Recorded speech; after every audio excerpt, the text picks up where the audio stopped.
झाडांचा गुदमरत मृत्यू, 17,000 वर्ष बेपत्ता, स्वराज्य अभियानाचा हृदयद्रावक आरोप। एकेकाळी सावली देणारी, प्राणवायू देणारी, जीवनाचा श्वास असलेली झाडे आज आपल्या डोळ्यांसमोर गुदमरत मरत आहेत आणि आपण मात्र मुकाट्याने पाहत आहोत। नियमांना धाब्यावर बसवून शहरांमध्ये झाडाची होत असलेली ही मूक हत्या आता अस्वस्थ करणाऱ्या टप्प्यावर पोचली असल्याचा अत्यंत वेदनादायी आरोप सांगली स्वराज्य अभियानाने केला आहे। मुंबई, पुणे, नागपूर, नाशिक, सोलापूर, सांगली, सातारा, कोल्हापूर आणि जळगाव या शहरांमध्ये केलेल्या पाहणीत झाडांची अवस्था अक्षरशः हृदय पिळवटून टाकणारी असल्याचे समोर आले। अनेक ठिकाणी जिवंत झाडांच्या बुंध्याभोवती निर्दयीपणे कॉन्क्रीट ओतण्यात आले आहे, ज्यामुळे त्या झाडांचा श्वासच थांबवण्यात आला आहे। ज्या झाडांनी वर्षानुवर्षे माणसांना प्राणवायू दिला, त्यांचाच श्वास आता माणूसच कोंडत असल्याचे भयावह वास्तव दिसत आहे। याहूनही धक्कादायक बाब म्हणजे गेल्या 2 वर्षात लावण्यात आलेल्या तब्बल 17,533 झाडांचा आज काहीच मागमूस नाही। महानगरपालिकेकडे त्यांच्या स्थितीबाबत कोणताही ठोस डेटा नसल्याची कबुली देण्यात आली आहे। हा केवळ निष्काळजीपणा नाही, तर पर्यावरणाशी केलेला घात आहे, अशी तीव्र भावना नागरिकांमध्ये व्यक्त होत आहे।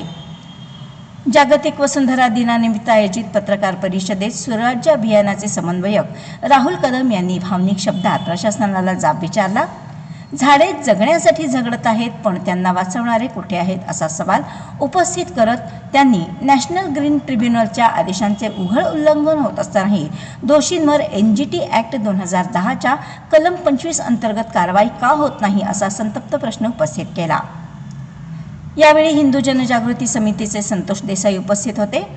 काँक्रिटीकरणामुळे भूगर्भातील जलपुनर्भरण प्रक्रिया थांबली आहे, जमिनीचा श्वास गुदमरला आहे आणि शहरातील तापमान धोकादायक पातळीवर पोहोचत आहे, यासाठी प्रशासनच जबाबदार असल्याचा गंभीर आरोप करण्यात आला। झाडांवर खिळे ठोकून जाहिराती लावणे, त्यांचे विद्रुपीकरण करणे आणि त्यांना इजा पोहोचवणे ही केवळ बेकायदेशीर कृत्ये नाही, तर निसर्गाविरुद्धचा गुन्हा आहे।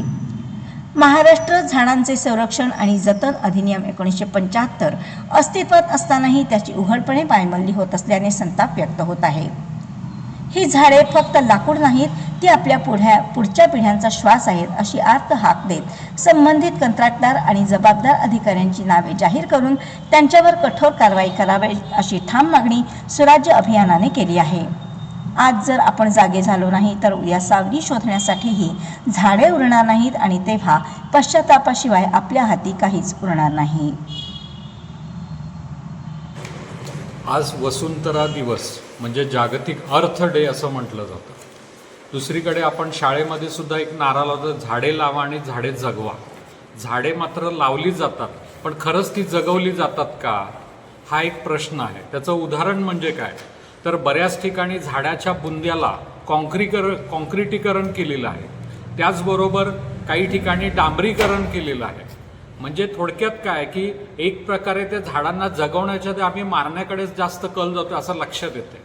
मग ही वसुंधरा कशी, पर्यावरण कसं चांगलं राहणार मग, तर यासाठी सुराज्य अभियानाच्या माध्यमातून आपण ही जागृती करतोय आणि शासनाकडे मागणी करतोय की हे जे कॉन्क्रिटीकरण केलेलं आहे ते काढणं गरजेचं आहे आणि झाडांना जगण्यासाठी वाव देणं गरजेचं। झाडं जगली तर आपण जगलो, पर्यावरण जगलं, तर यासाठी ही मागणी आपण करत आहोत। त्याचबरोबर ही जर पुढे नाही झालं तर आपण ह्यासाठी न्यायालयात सुद्धा जाणार आहोत।